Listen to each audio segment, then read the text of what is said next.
Cet homme est né en 1809.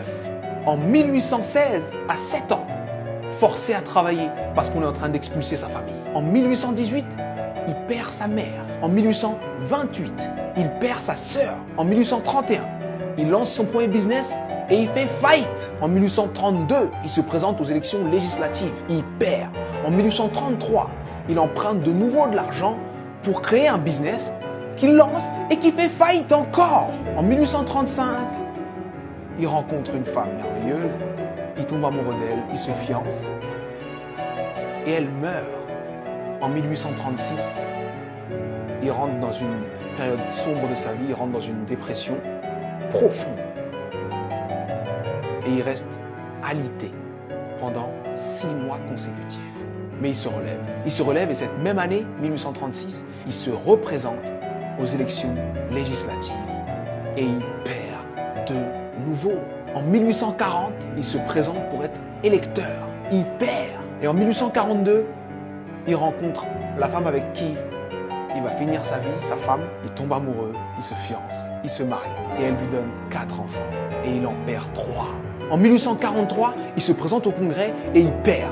En 1845, il se présente de nouveau au Congrès et il perd de nouveau. En 1850, son fils meurt. En 1854, il se présente au Sénat, il perd. En 1956, il se présente pour être vice-président. Il n'a même pas 100 voix. En 1958, il se présente de nouveau au Sénat et il perd de nouveau. Et en 1960, Abraham Lincoln est élu président des États-Unis d'Amérique. Et il fait 2 mandats exceptionnels qui font de lui l'un des présidents les plus respectés et les plus impactants de l'histoire des États-Unis.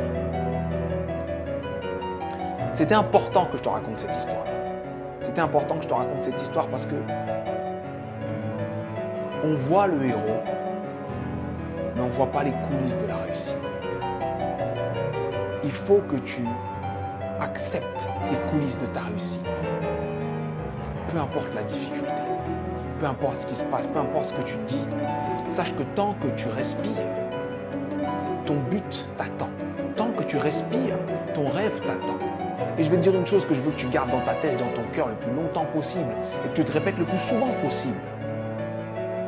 Les épreuves que tu trouves sur ton parcours sont adaptées à ton potentiel. Les petits potentiels ont de petites épreuves. Les gros potentiels ont de grosses épreuves.